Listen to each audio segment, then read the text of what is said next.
দেখুন কীভাবে খোলা মাঠ এত বড় মাঠ ওপেন সিক্রেট গাঁজা বিক্রি করতেছে এবং গাঁজা সেবন করতেছে। আসলে আমরা আপনাদেরকে গোপনে ক্যামেরা দেখাচ্ছি তো আমাদের নিরাপত্তা জনিত কারণে যার কারণে আমরা গোপনীয় ক্যামেরা ধারণ করেছি। ক্লিয়ার হয়তো ছবি দেখা যাচ্ছে না এবং ফুটেজ ক্লিয়ার আসতেছে না।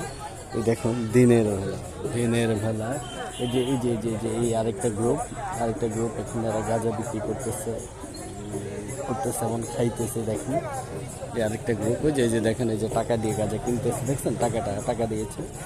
এই যে পোলট্যাকটা দিয়েছে, এই যে পোলট্যাকটা দিয়েছে।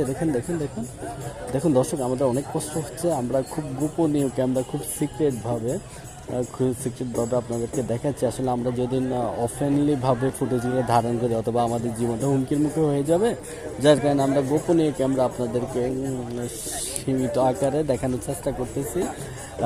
ঢাকা মিরপুর 1 নম্বরে খোলা মাঠে এভাবে গাঁজা বিক্রি করতেছে, দেখার কেউ নাই কীভাবে প্রকাশ্যে দিনের বেলা এভাবে গাঁজা বিক্রি করে। আসলে আগামী ভবিষ্যৎ প্রজন্ম আমাদের কী হবে আমরা জানছি না, যেভাবে মাদকের সব দেখেন